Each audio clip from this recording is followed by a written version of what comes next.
9:57.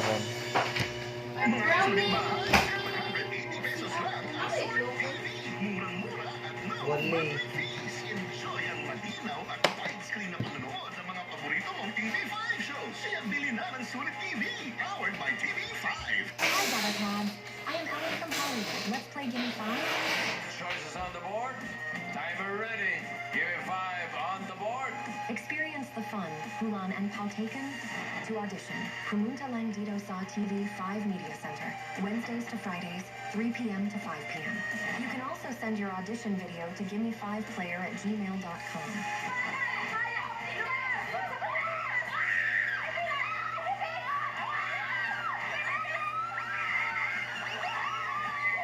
E-Flex ang pagiging henyo. See you sa Gimme 5. Laban, Laban Lang. Feel na feel ang Paskong Kapatid dahil nag-umpisa na ang gumuti-gupit ang pagkapaskuhan dito sa TV5. Maaga rin ang aming aginalo para sa inyo.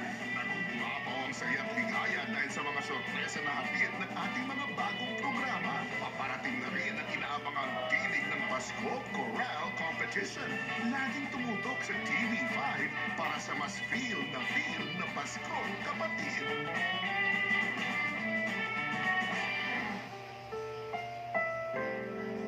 Ang programang ito ay rated SPG. Striktong patnubay at gabay ng magulang ang kailangan. Maaaring may masiselang tema, lengguwahe, karahasan, sexual, horror o droga na hindi angkop sa mga bata. And we're all back! Kira Nichols, Darren Geisler still in the house!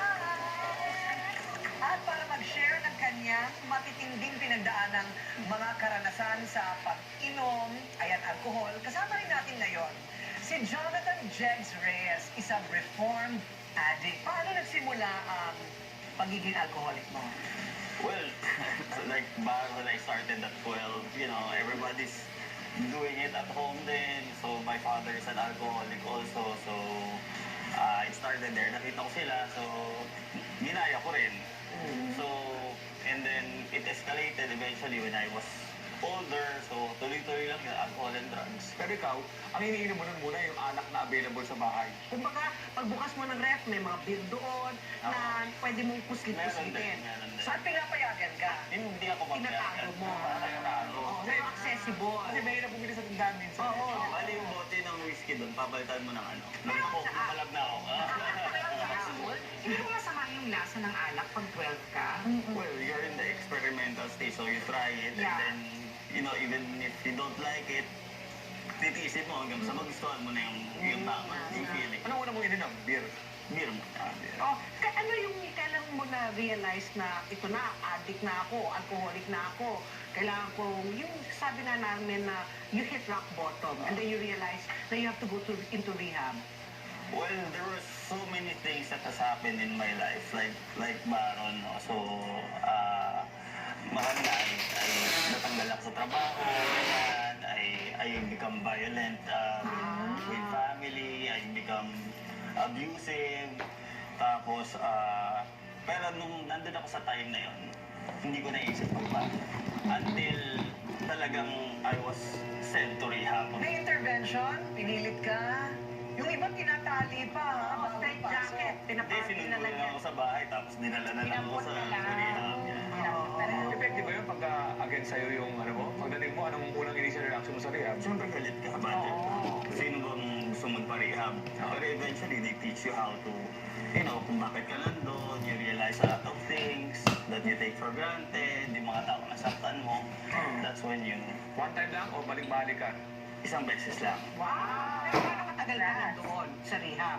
Mga almost a year. 1 year. No, tagal. Okay, tanong, bakit ikaw once lang, dumire-diretso ka na sa pagkatuwid? Bakit si Baron 9 times? Pero sa kanya, Ano ba yan? Pusa! Sabi ni Baron, papunta sa akin to. I-compare talaga natin kasi may mga rehab na matagumpay, may rehab na palpak. Ano ba ang formula para talaga talagang magdire-diretso? I think what worked for me is talagang tinigasan ng family ko eh. So they did not Tough love. tolerate me. Yes. They gave me tough love. And then the rehab center that I was in, the Bridges of Hope, they advised me to just work there.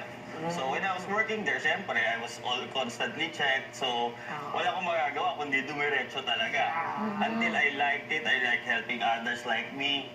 So yun, Tuloy-tuloy nagtuloy-tuloy na. Oo. Kasi Baron, kasi nga parang pusa, 9 lives. Hindi, meron po kasing Kanya tinatawag. kanyang proseso eh. May tinatawag po na ano eh. Isa po ako dun sa mga tinatawag na chronic relapser programa. Na pinag-aaralan natin yan sa rehab. Yeah. And then meron mga 80% na chance. You're one of the lucky ones, bro. Na hindi lahat po one time, big time na naswak sa loob ng rehab. Tapos nagdire-diretso. That's not so common. That's very rare. But I'm still recovering, you know. Yeah, we are. We still Forever acknowledge. recovering. We still Constantly check acknowledge myself. na Hindi pwede. we're still alcoholics and addicts and anytime pwede kaming madapa, pwede mag-relapse. But relapse is part of the process. Yeah. Pero I cannot use that as an excuse to drink and go back to my bad ways. So effective ba yung may body system? Sa Hindi ko lang, papaliwanag ko lang body system, so mga, ang dami ko kasing kilalang nag-rehab, okay. So, alam ko ganun, nahilig na lahat. Pero meron yung body system, merong Big Brother, di ba, Big Brother, na parang, oh bro, lisa tayo dyan, dito na lang tayo. Effective ba yun? No po, kasi yung body system, or body system, eh, ginagawa pa lang sa loob na ng rehab and sa aftercare program. But I really have to want and live my program by myself with the help of the people in the program. So I need to connect always. Meron naman po kasing Zoom meetings, support group na pwede namin ilabas yung mga resentments po namin. Kasi ang mga addict at alcoholic, madrama po kami. Ang dami namin resentments, ang dami namin baggage, anger issues. In the States, it's called a sponsor, di ba? Somebody who has gone through the same journey. Parang sila yung mag-guide Correct. sa'yo, di ba? That's what they call They're them. recovery coach. Parang, di ba, that's what you do now, in turn, di ba? Yan yung pinagkakaabalahan mo ngayon, di ba, Baron? Meron na nga akong tinutulungan. Ano gusto? Very good. Hindi ko na lang sabihin kung sino. Meron na rin akong sinusuporta na sumama sa akin sa mga Zoom meetings internationally 24/7 to. Type in nyo lang yung keywords. Saka napupunta ka sa mga probinsya, di ba? Yeah, kasama ko yung wife ko na yun yung advocacy namin, mental health and addiction. So, Baron, how long have you been off alcohol? When was the last time you drank? How long have you been sober?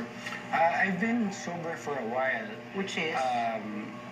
But to be honest, nung na-stuck ako ulit for 2 months doing nothing here in Manila, tapos yung family ko, hindi ako sanay na wala yung family ko. Nag-lapse ako. Relapse. Lapse. When you say lapse, So, one time, ano. ano pa ganun back to zero? Hindi, back to zero, of course. So, you know, dito sa programa kasi namin, we have to be brutally honest sa sarili namin. Kasi pag nagsinungaling kami ulit, ayan, magiging sinungaling kaming tao ulit sa lahat ng tao. After nung nag-lapse ako, tumawag ako agad sa rehabilitation center namin sa Cebu, kay Sir Jotham, yung 180 Degrees Rehab Center. And I told them, I need help. So, I have Sir Cabs and the psychologist who's helping me with my anti-self-sabotage program. Oh, may ganun. So, okay lang na, yeah, it's part of the process. Pagdapa, angat agad. Angat agad, tayo, lakad. But pag ganyan kasi, di ba, you have to identify your triggers, di ba? So, ano yung nag-trigger sa'yo na uminom? Loneliness. 5 yan eh. HALT. It's called HALT. Pag hungry ka, angry, lonely, and tired. So, Halt. HALT. HALT. So, hungry. Naramdaman ko po yun na 2 months ko hindi nakita ang baby ko. And then, ako lang mag-isa sa small box.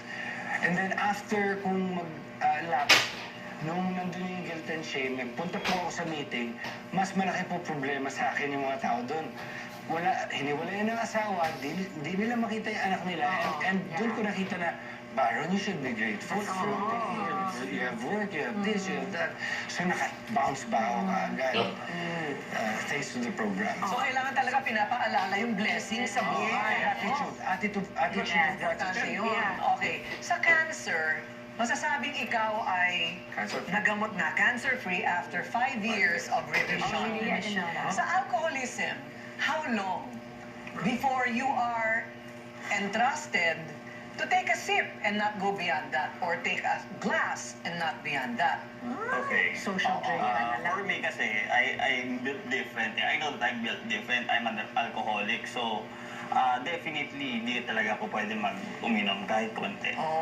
This is a lifetime struggle. This is a lifetime battle. So, hindi talaga pwede. Kasi, sabihin natin, painumin mo akong konti. Sabihin mo, konti lang naman. Paano kung ma-trigger ulit yung aking alcoholism? So, everything will be thrown out of the window na naman. Correct. And you are on day what? Tagal na. 10 years. 10 years.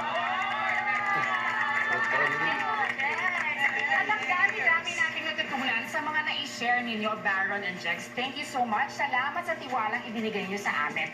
Kung kayo ay kasulukuyang alcoholic at kailangan niyo ng tulong, alamin kung ano ang gagawin sa pagbabalik ng TikTok!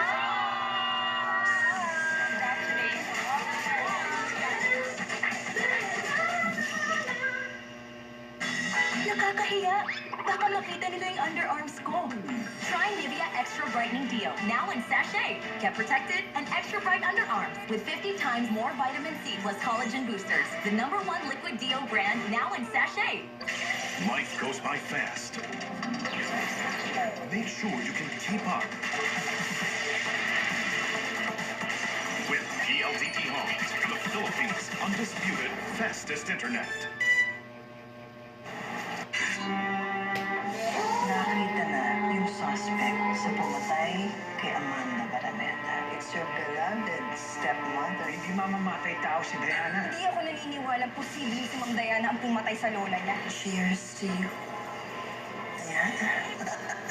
Ang alagad ng batas, kakampi ni Satanas. Konting-konti na lang, giging milyonaryo pa tayo. Baka naman maonsihan kaya ng judge na yan. May kausap si Patsy na judge. Hindi ko alam ang pangalan ng judge. Bakit ko kailangan natin tignan ito? Lumabas na pong witness sa pagpatay kay Mrs. Alameda na nagsasabing kayo ang pumatay sa kanya. Sorry, hindi ko na kaya. Konsensya ko. Kailangan ko na magsabi ng totoo. Sinungaling ka!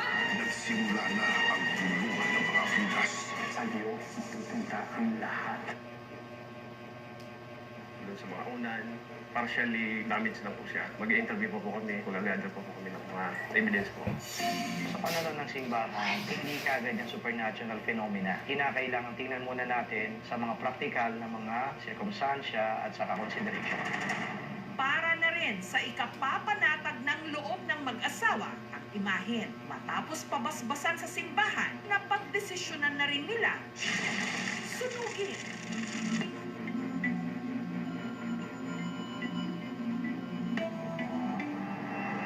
Samantala, para rin maapula ang pag-aalala ng mag-asawa sa tunay na kondisyon ng kanilang anak, pinatignan siya ng aming team sa pediatrician. Pwede kasi nagkaroon siya na ng sipon or any respiratory infection. Kaya nakita rin kasi yun doon sa blood counts niya. Kung maulit, kailangan siya po ng further test at baka kailangan ma-refer sa hematologist. Sa ngayon po, yung plano po namin, hindi na po kami nagtutira po din. Kasi sa dami po ng mga experience po namin, ayoko na po.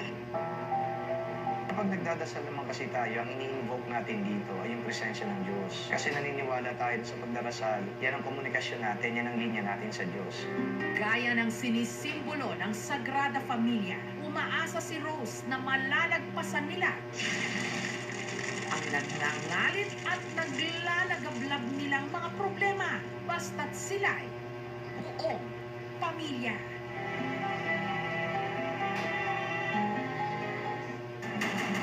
Susunod! Sa maternity test na ginawa natin kay Marisa, Ang probability of maternity ay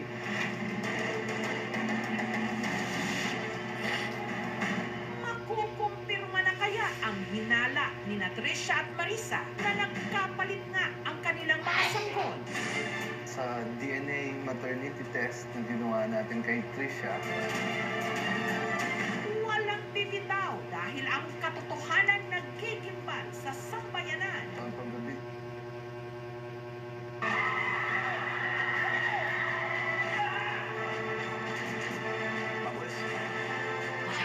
Hindi pwede! Kailangan siya mamatay ngayong araw na to.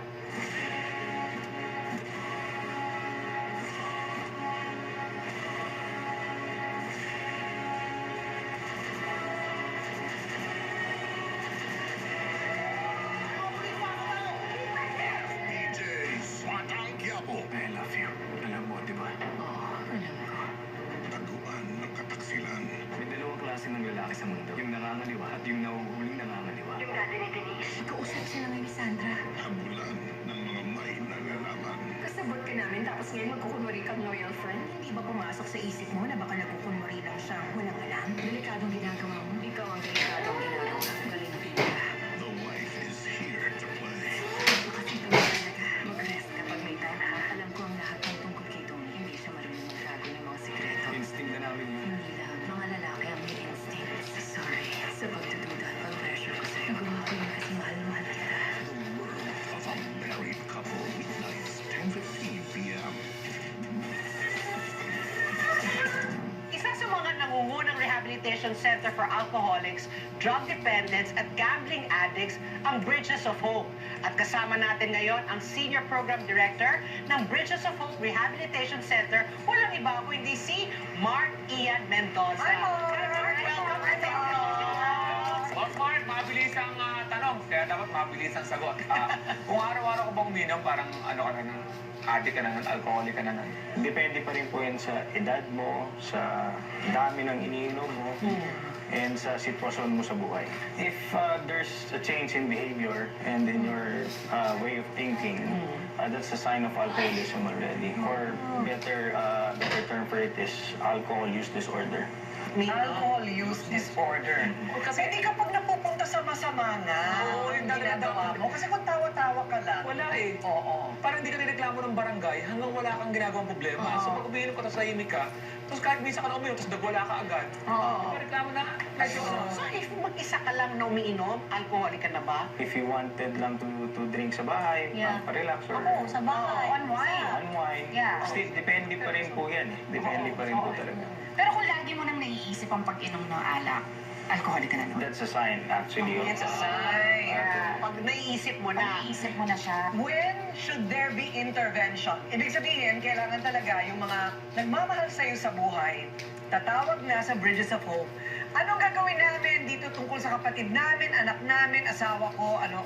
When should that be? Iba kasi kapag you're tagged as a person with alcohol use disorder, nagwawala ka na, nag-iiba na yung mood mo palagi. Dati, umiinom ka, nag-enjoy lang kayo. Ngayon, pag nakainom ka na, nagwawala ka, nagagalit ka. Pag hindi ka nakainom, nagagalit ka, naiirita ka din. So that's actually a sign. I was going to ask Mark, yung mga pumapasok ba sa rehab, kusa ba sila o laging kailangan silang pilitin? Mas marami yung dinalan ng family sa facility nang hindi alam. But I have a question kasi meron akong friend na nagsastruggle talaga siya with alcoholism and addiction. Kaya ba ng tao na mag-rehab ng sarili na hindi pumapasok sa rehab? I mean, can you do it on your own effort? Well, that's one in 1,000, no? May mga masuswerteng tao na addict sa alcohol, sa drugs, or any kind of addiction na nakatigil sila sa sarili nila. Pero karamihan kasi, addiction kasi sa disease. My other question, how much does it cost to check yourself in a rehab center? Our charges ranges from 28,000 to 38,000. A month. Doon sila nakatira. Opo, dun sila. Pagkain na, sagot na Yes, ninyo, accommodations, lahat. accommodation, even the treatment program is part of that. Gaano katagal? Ranging from 6 months to 1 year. 6 months. Pero bang nai-inlove sa rehab? Well, in my case, I'm a recovering drug dependent. Okay. I went inside Bridges of Hope 10 years ago. I fell in love with the Oh my God, really? with the program. Dependent. Pero yung Miss Universe ang sagot? Ano ba yan? Ano ang nakapagtulak sa'yo para talaga mag-rehab at itodo na ang pag-rehab para makarecover? No, it's really decision galing yan sa tao. No? The program kasi is just like an assist or guidance. If hindi mo rin sa susundin, wala rin din. Kung talagang hindi na matulungan ng inyong mahal sa buhay ang kanilang sarili, kailangan na ninyong tumulong. Kahit medyo masakit sa dibdib, di ba? Mayroong 10 branches ang Bridges of Hope, Alex, hindi ba? Yes, Saan-saan ba ito?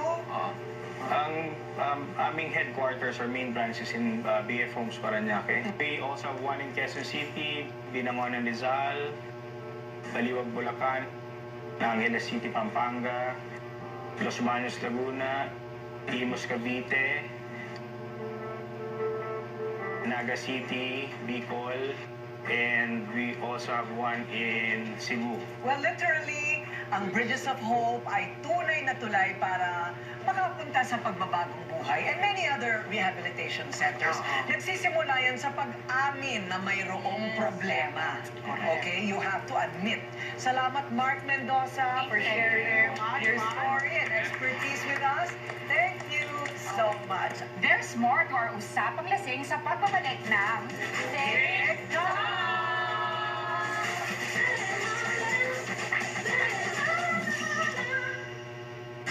Nakakahiya. Baka makita nila yung underarms ko. Try Nivea Extra Brightening Deo, now in sachet. Get protected and extra bright underarms with 50 times more vitamin C plus collagen boosters. The #1 liquid deo brand, now in sachet. Life goes by fast. Make sure you can keep...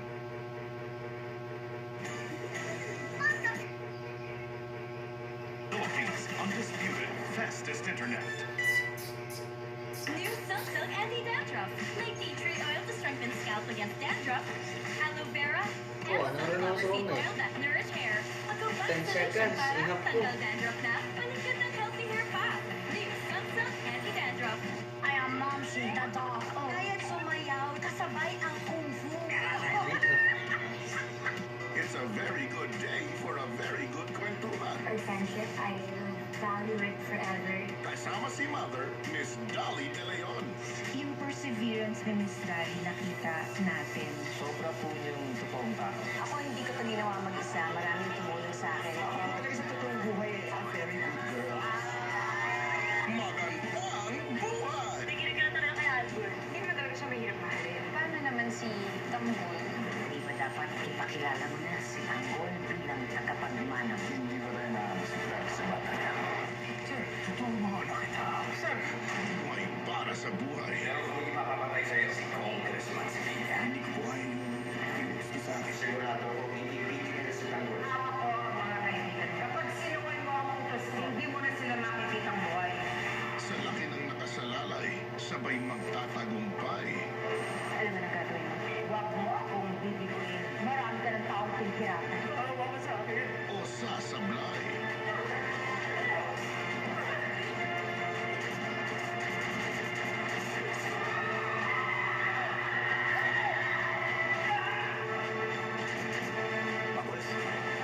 Masyado sa marami. Kagabiado tayo. Hindi pwede! Kailangan siya mamatay ngayong araw na to.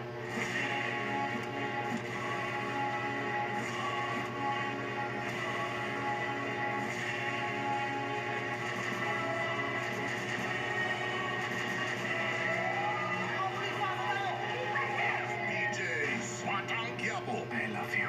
Alam mo, di ba? Oo, alam ko. Taguan ng kataksilan.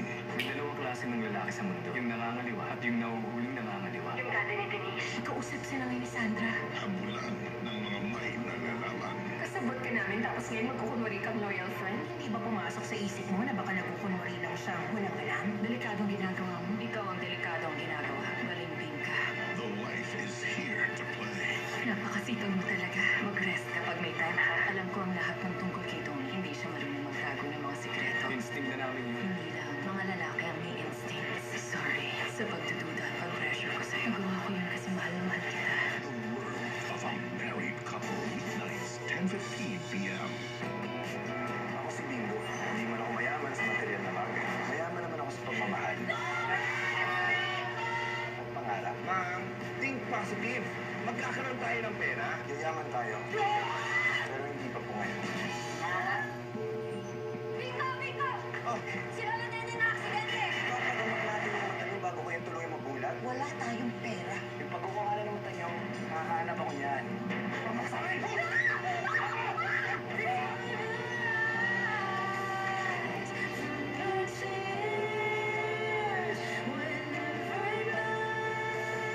You're my kidnapper. Somebody! Kung iniisip niyo, yung pera ko, kailangan ko yun. May pinaglalaanan yun. Kaya kumain na. Simula ngayong October 16, 8:45 p.m. sa TV5.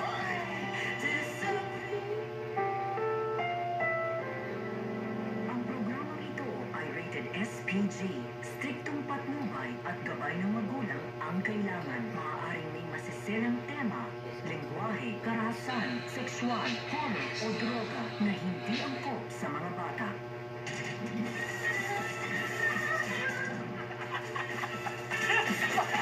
Sa mga nangangailangan ng tulong dahil sa bisyo ng pag-iinom pero wala kayong budget, bahala kayo sa mga buhay ninyo. Hindi pala, huwag kayong mawala ng pag-asa.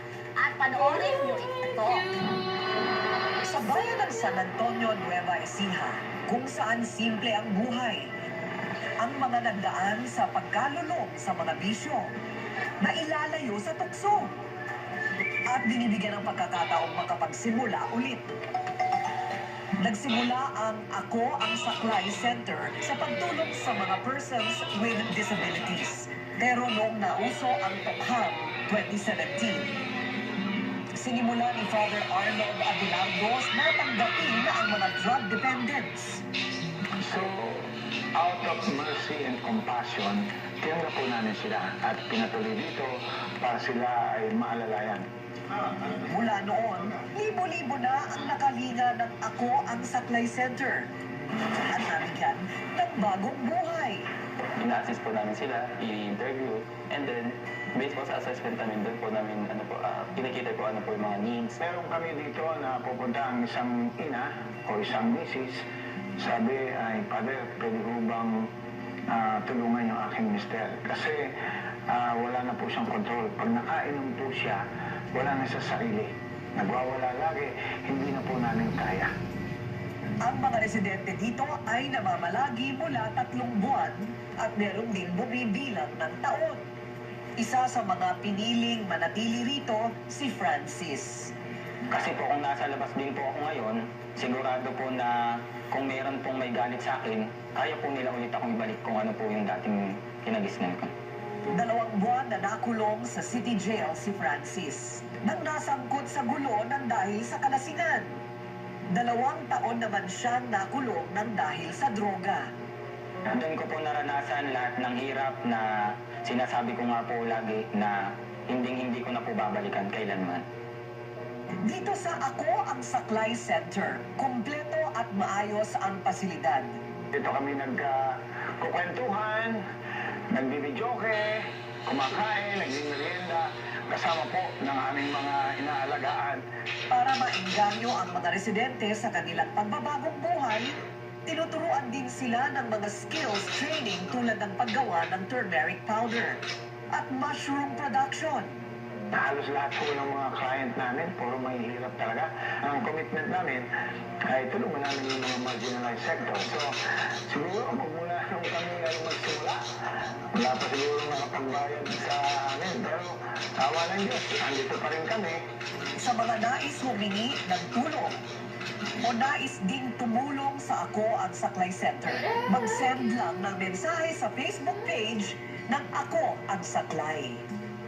Thank you, Father Abelardo, at Ako ang Saklay Foundation. Yun.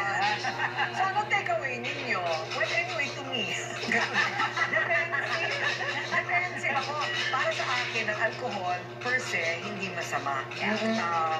Pero nasa pagdadala. Pagdadala at kailangan huwag sumobra. Kahit anong sobra. At kung may problema, problema, aminin at gawa ng paraan. Oo. Gawa ng paraan. Kasi pag hindi inamin, mahirap. Yeah. Kasi 17 years old ako nagsimula uminom. Malakas ako inom mga 20s, 30s. Nung madalang huli na, katong edad ko ngayon, medyo sumasama na. Naging moderate na inom ko at tinatawag na social drinking. I drink when there's a purpose.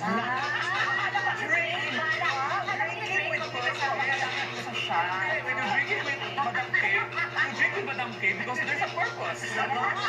There's a business purpose. Hindi, walang tatanggi kay Ma'am Gay. Kaya kung tayo, Naman, for me, mas mabilis kasi nakukuha yung crush ko. Ito naman pala yung crush. O, diba? Talaga sa crush talaga. Kasi masama sa pag-inom, limitahan lang natin sa isang bote ng wine. Ay, hindi, isang glass pala ng wine. Grabe, nadulas. Nadulas. Ito si Kakay, kala mo sasabihin importante, pagpa-entra pa eh. Alam mo, wala naman sabihin mo, isang bote. Sira rin. Ako naman, last word is your health. Okay? So, merong mga tao na predisposed o talaga nasa lahi na nila yung mahina ang inyong liver o atay. Kailangan talaga, lalo past 30 or 40, parati na kayo nagpapa-blood test, lalo na kung kayo'y umiinom. Kasi napaka-importante na, in the end, it's your health. That is the most important. O, kita nyo na, iniisip nyo pa lang, amin ang pinag-uusapan. Pag-usapan ang dapat pag-usapan. Ang pakulo pag-uusap, pagpataba ng butak. At kung ano ang trip nyo, pakikinggan namin kayo. Message kayo sa aming mga social media pages na mga suggested topic nyo. Ang sama-sama, tayo muli next Sunday, alas 7 ng gabi sa Wang Beach, guys. Sabay-sabay nyo pakinggan sa Radyo 5, guys. Ay, banayad po ito. Ito si Corina Sanchez Rojas, kasamang inyong mga katok dito sa TikTok! Adjourn, wala yan sa kanutan, di wala na YouTube.